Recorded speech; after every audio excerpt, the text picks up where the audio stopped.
Welcome to the deep dive. Today we are opening what is arguably the oldest and most foundational instruction manual on competitive strategy ever written. We are, of course, talking about Sun Tzu's The Art of War. And if your only exposure to it is from, those motivational posters, you might want to buckle up. Yeah, we are definitely not treating this as some kind of philosophical self-help book. This is, at its core, a foundational text on strategic conflict, and its lessons apply pretty much anywhere that high-stakes decisions are being made under pressure. Exactly. I come at this text from, let's say, the modern strategist's point of view. For me, it's the ultimate blueprint for strategic thinking.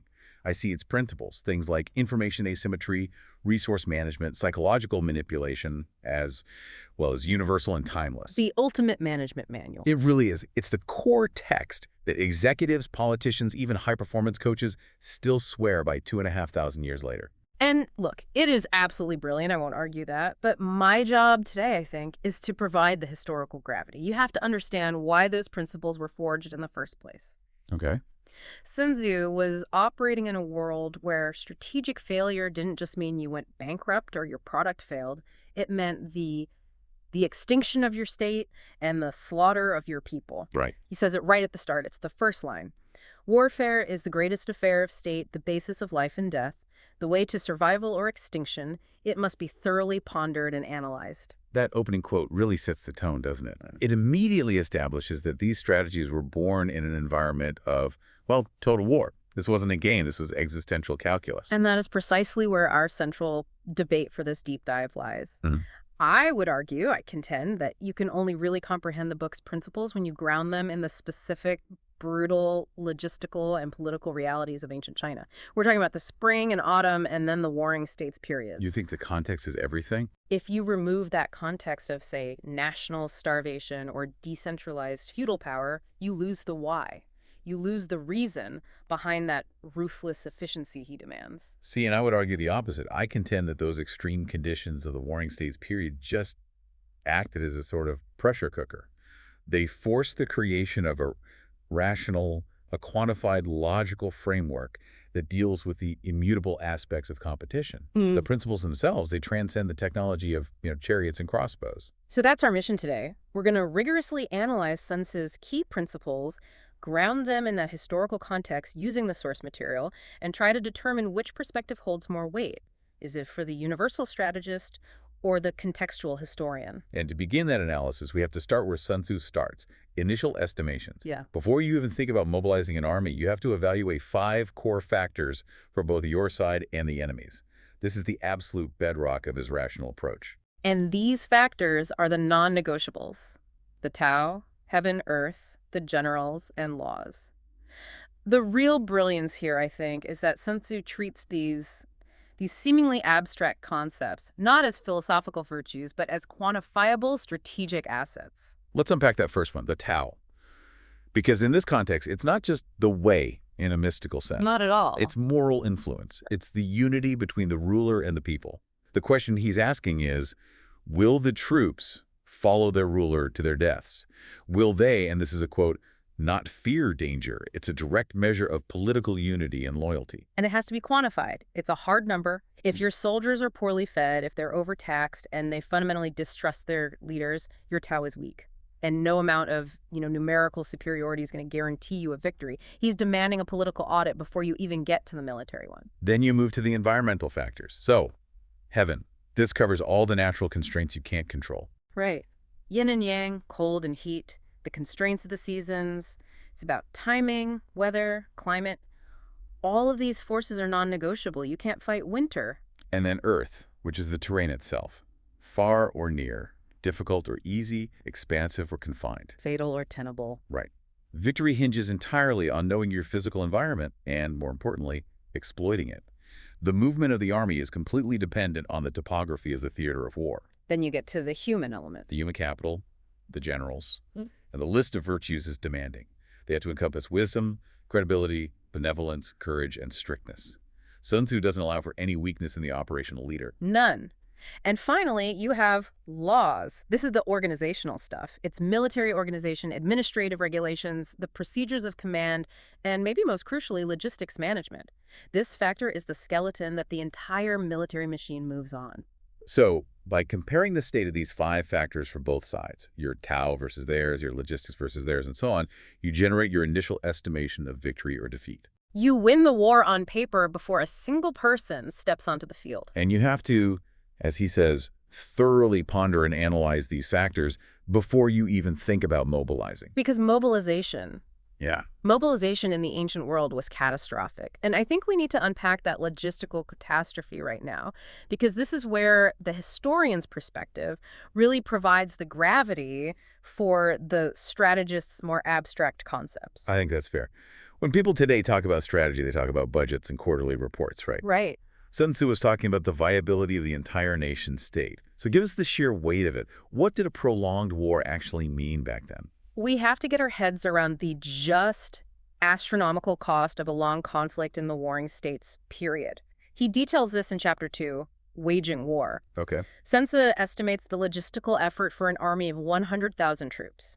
He says you need to transport provisions 1,000 li. 1,000 li. Wow. Remind us, that's what, hundreds of miles? Hundreds of miles, yes. You're transporting food, armor, supplies across this massive decentralized landmass, probably using ox carts on terrible roads. It's a nightmare. And the cost. The daily financial cost for both the domestic side and the external campaign.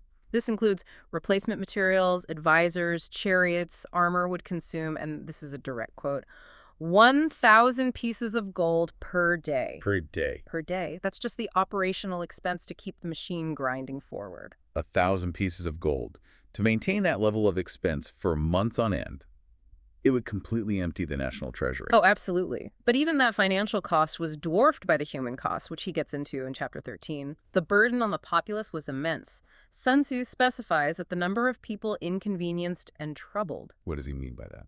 He means the people called up for service, the people exhausted on the road hauling supplies, or just the people unable to do their farm work because they're supporting the army. That number, he says, will be 700,000 families. 700,000 families. That's not collateral damage. That's the systematic paralysis of the entire agricultural base of your state. It's economic exhaustion. Your whole goal is survival. This is the number one thing you have to minimize. And this is exactly why I challenge that notion of timelessness without this context. The strategies weren't just about winning. They were about winning efficiently and quickly. To avoid your own state collapsing from within. Exactly. To minimize this domestic resource depletion that could lead to an internal revolt or an opportunistic neighbor invading you. If you spend months besieging a single city, you are committing national suicide. Which explains his constant stress on speed and quick success, not transporting provisions a third time, as he says. Right. The state could maybe only afford 2 deliveries of provisions from home. Yeah. After that, the army had to become self-sustaining by foraging on enemy land. Every single day you save is a step back from the edge of that cliff of national collapse. And that kind of pressure, it must have forced constant strategic evolution. I mean, Sun Tzu's era was defined by these rapid, sometimes shocking military shifts. It was. It was not a static time. It speaks to the specificity of the era he was living in. We have this tendency, I think, to romanticize ancient wars being sort of static. But the shift during this period was just monumental. It was driven by resources, by technology. Tell us about what war was like at the beginning of this period. Early on, especially in the spring and autumn period, warfare was dominated by the chariot. Right, the classic image. It was a symbol of nobility, of wealth. But chariots are slow, they're incredibly expensive, and they're basically useless on rough terrain. So battles were these ritualistic, almost gentlemanly clashes between nobles. How were they crude? You had 3 men, a drider, an archer, and a warrior with a dagger axe. It was war fought by the elite for the elite. Expensive, slow, constrained by custom and by terrain. But that all changed. The Warring States period, especially after 403 BC, just shattered that tradition. Conflicts scaled up dramatically because now it was about raw survival. Casualty figures just skyrocketed. I mean, you look at the Battle of Chongping in 260 BC, 450,000 men of Chu slaughtered. Campaigns became these brutal wars of attrition. And that kind of scale, it must have required a complete technological and organizational overhaul. You have to shift from ritualized chariot charges to these brutal mass infantry armies. Precisely. The center of military power shifted to the perfection and widespread use of the crossbow. The great equalizer. In a way, yes, it required less skill than a longbow, but it delivered immense force. It, Yeah. as you said, sort of democratized killing. And this was coupled with better metallurgy, so you have iron tools and weapons. And then eventually, the very reluctant adoption of cavalry. The cavalry moment. I remember the source mentions King Wuling of Chao. That must have been a huge cultural shock. It was a cultural upheaval. King Wuling of Chao, he understood that the nomadic tribes to the north had superior mobility because they used mounted archers. To counter them, he had to force his troops into what they called the barbarian style of dress, Which was? short jackets and trousers. This was in 307 BC, and it meant discarding the traditional long robes of the nobility. They must have hated that. They did. It was deeply unpopular. They viewed that kind of clothing as uncivilized, as barbaric. That's a fantastic detail. It just underscores that mastering strategy is often about overcoming your own internal cultural resistance to adopt a superior technology or tactic. You have to force change, even if it feels, well, barbaric. And that rapid shift, it perfectly illustrates a universal strategic principle. Adaptability. It's about mastering what Sun Tzu calls shi. He was living through constant technical and tactical upheaval, forcing generals to discard tradition for pure efficiency. Right. Okay, so let's define shit clearly, because it's a complex idea. It's more than just strength. It is. She is usually translated as the strategic configuration of power, or sometimes momentum. It's not just the raw size of your army. It's the potential energy. Exactly. It's the potential energy you get from positioning your forces correctly, from exploiting the terrain, from timing your attack perfectly. He uses the metaphor of a pebble. Okay. It's the difference between a pebble just sitting on the ground and that same pebble placed at the top of a cliff. The environment, the configuration, that's what creates the momentum. He says this power is like the flow of rushing water that rolls around stones. The general who forced his army into trousers or who mastered the crossbow, he was creating overwhelming shi. So the lesson isn't specific to ancient weapons at all. The lesson is adapt, exploit new technology, and generate unstoppable organizational momentum.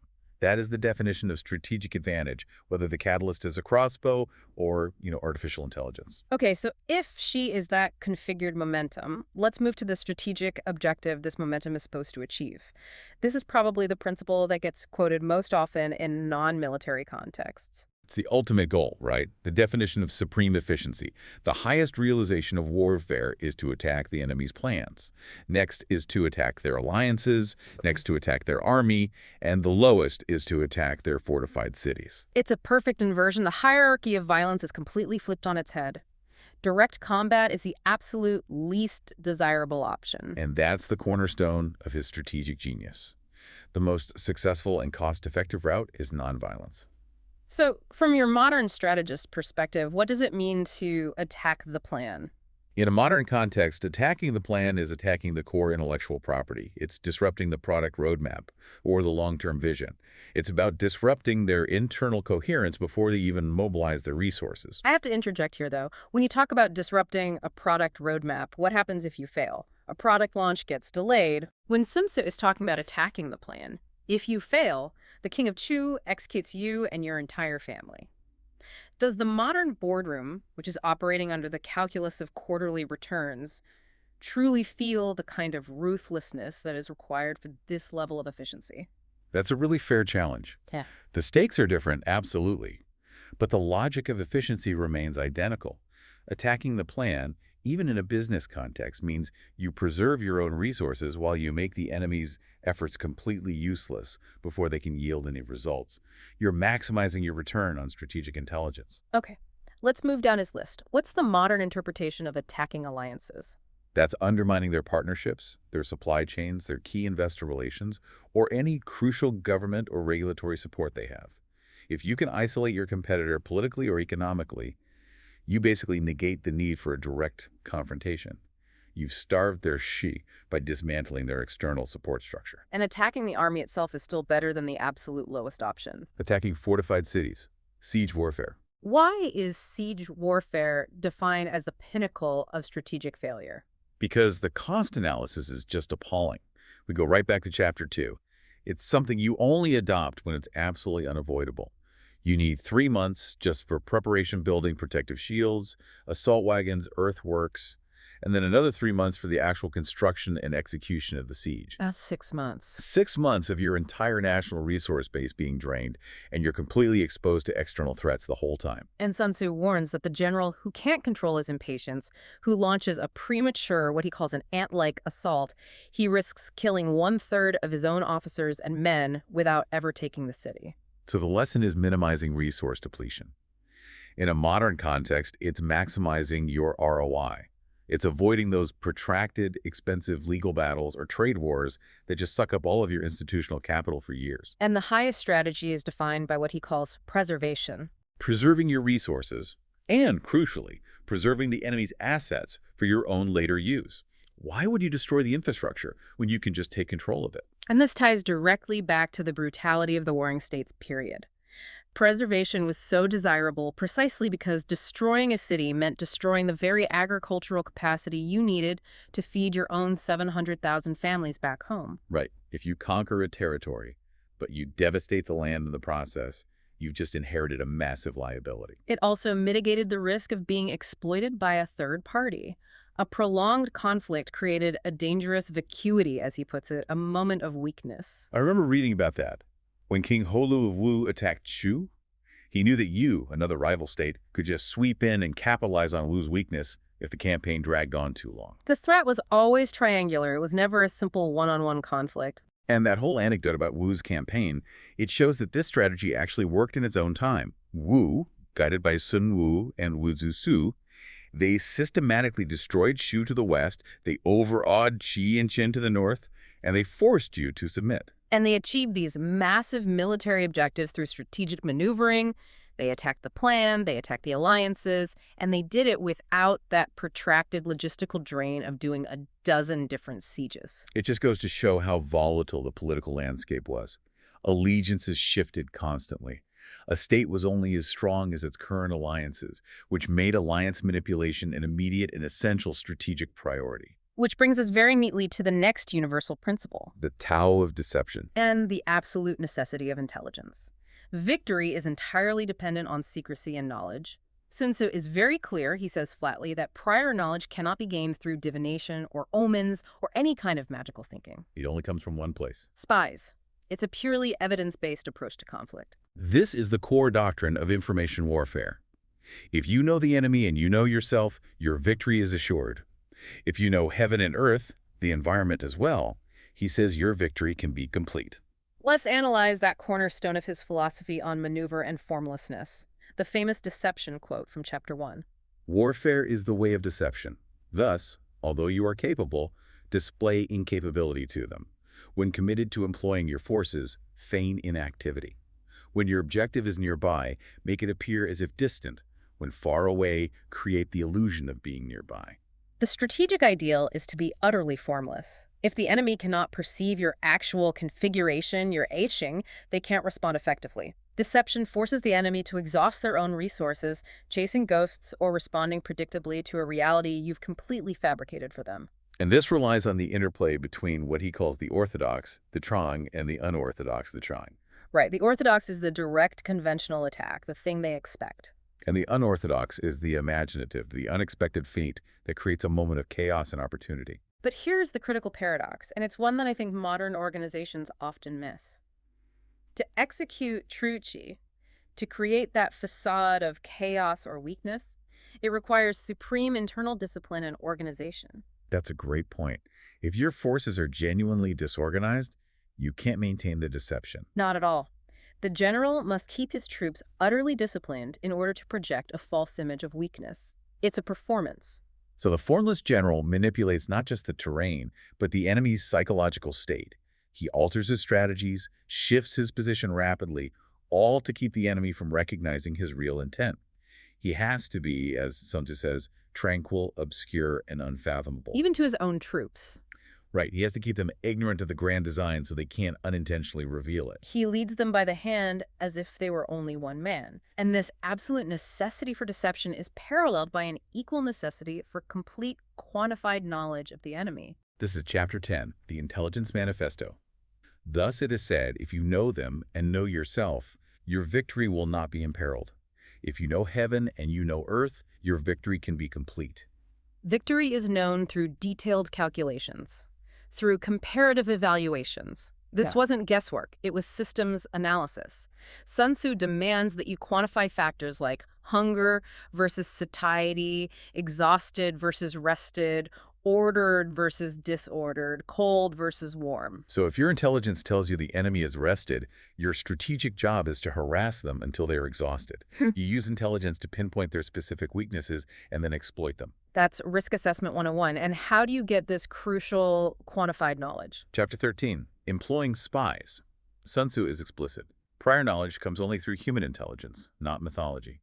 In that chapter, it provides a veritable blueprint for a clandestine intelligence operation. He divides it into 5 functional spy types, and each one serves a very distinct purpose. Okay, let's go through them. First, you have local spies. These are people from the enemy's district. They give you that inherent knowledge of the area, local customs, key population centers, the ground truth. In a modern context, these are your marking analysts, right? Your ethnographic researchers, the people on the ground giving you high-fidelity, grassroots intelligence that you just can't get from satellites or algorithms. Exactly. Second are internal spies. So, enemy officials, people who hold government posts or high-level positions in their organization, they can leak strategic or political information. This is internal penetration. In a corporate setting, this could be a highly placed executive or a board member who's unhappy or vulnerable somehow. They provide the sensitive, confidential, strategic plans, the really damaging information that only an insider can possess. Third, and maybe the most valuable of all, are double agents. These are the enemy's spies who you manage to tempt with profits, you instruct them, and you retain them. They're the turned agents. And Sun Tzu stresses you must be generous to double agents. This seems like the critical point of counterintelligence. A double agent gives you verifiable information because they're already trusted by the enemy. And they are essential conduits for disinformation. In a modern context, this is a turned competitor's executive who you're paying handsomely to feed you critical operational details and, at the same time, serve as a false flag for your own strategic leaks. The ROI on a double agent is the highest of all. Okay, fourth, expendable spies. These are your sacrificial assets. They're used specifically to spread disinformation. You feed them false information, and you either allow them to be caught or you have them intentionally leak it to the enemy. They're the red herring. Precisely. They ensure the enemy wastes resources chasing a non-existent threat or a false objective. They create the distraction that allows your real force to mobilize somewhere else. And this requires utter ruthlessness, which again speaks to the high stakes of the era he was in. And finally, number 5, living spies. The ones who come back with reports, the actual intelligence gatherers. They're the eyes and ears on the ground who successfully navigate enemy territory and report back with what they've learned. The emphasis on these 5 distinct types, it just underscores that the general has to be a master of resource allocation, not just combat. He has to recognize that, as Sun Tzu says, no relationship is closer than with spies, no rewards more generous, and no affairs more secret. We see this system executed perfectly in history. You just have to look at the Battle of Maling. The great strategist Sun Pin knew his enemy, Pang Xuan. He knew he was arrogant, that he was rash, and that he relied too much on his reputation. So he exploited a quantified character flaw. Exactly, he used deception. As his forces pretended to retreat, he ordered his troops to reduce the number of cooking fires in their encampment every single day. So he created a physical, measurable indicator that was completely false. Yes. It created a facade of ever-increasing desertion. It made it look like Sun Pin's army was falling apart, that he was a retreating coward. So Pang Xuan rushed forward with only his light forces because he was afraid he'd miss the opportunity to strike the fleeing enemy. He walked right into an ambush. 10,000 concealed crossbowmen, 100,000 of his way soldiers perished needlessly, all because of their commander's character flaw and Sun Pin's flawless, calculated deception. It just drives home that strategy is fundamentally about understanding psychology, both on your side and on the enemy's.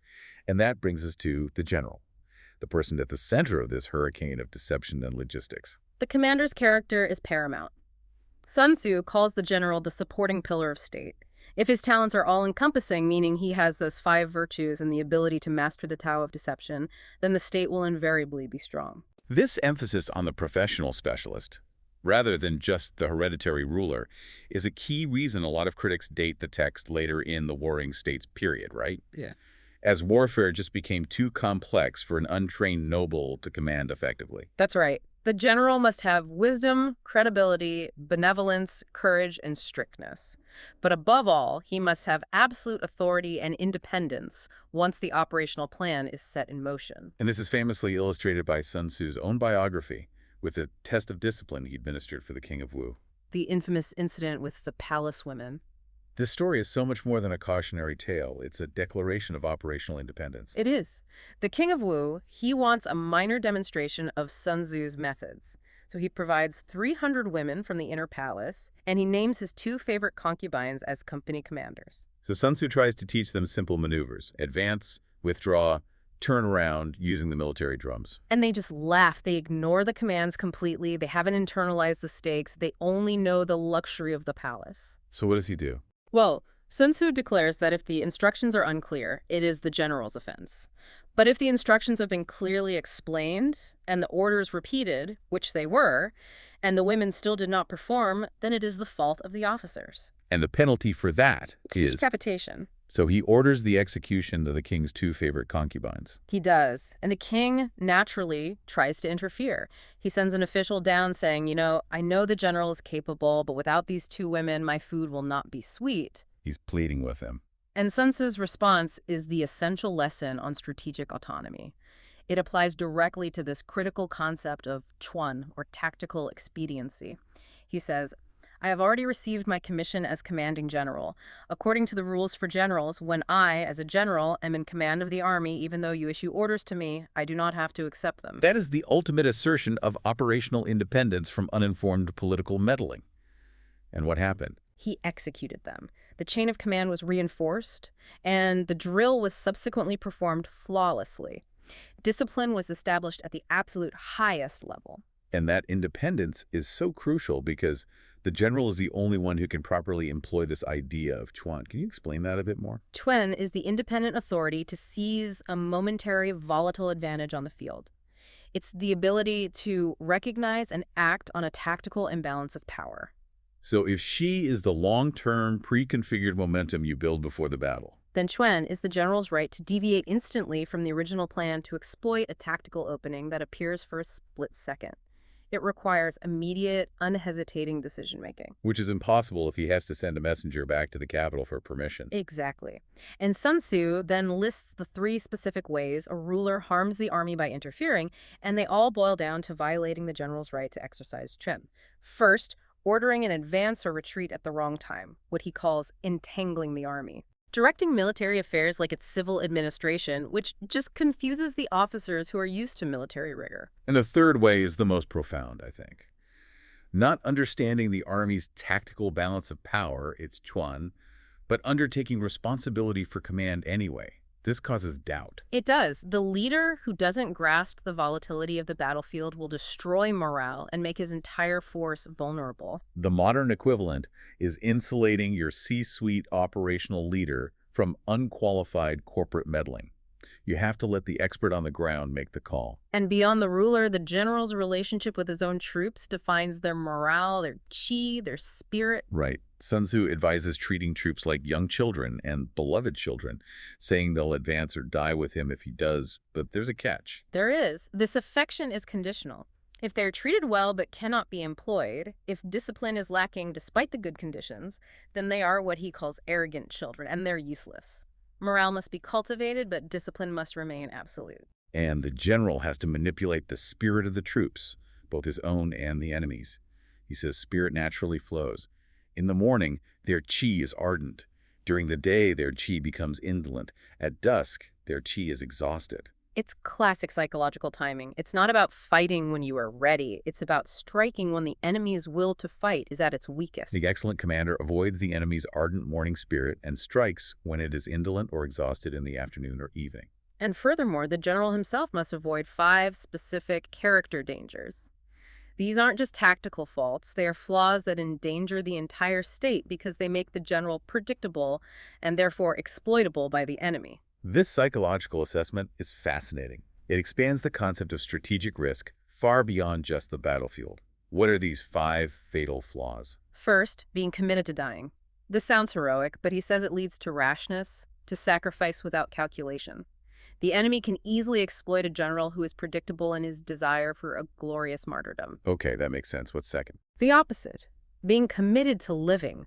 This is cowardice. It leads to indecision and retreating prematurely, sacrificing strategic opportunities to save your own skin. Third is being easily angered. An angry general is an exploitable general.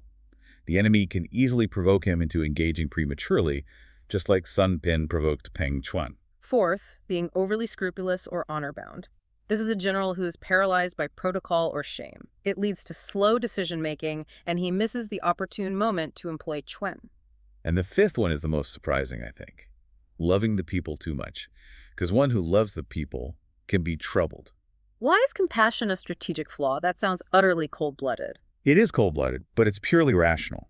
In the extreme existential environment of the warring states, the general must have the ability to commit to necessary ruthlessness. So if a general is too troubled by the inevitable suffering, the starvation, the casualties, the collateral damage, he'll become emotionally compromised. And he'll be unable to make the objective, pragmatic decisions that are required for national survival. That is the ultimate test of strategic objectivity. It's the ability to detach personal feeling from the critical mission requirements. These 5 flaws, they just reinforce the idea that strategy is holistic. It extends from national finances right down to the general's personal temper. It's all part of the quantifiable assessment. So we've established the core strategic objective, subduing the enemy without fighting, and the instruments you need to do it. Deception, quantified knowledge, supreme resource management, and disciplined autonomous leadership. Which brings us back to the central question of our deep dive. Is the art of war primarily a historical artifact, something you can only really understand in the context of the Warring States period, or is it a universal manual for nonviolent conflict? Where do you land as the historian? I have to emphasize that without the historical constraints, the text loses its raison d'etre. It is deeply, deeply rooted in its era.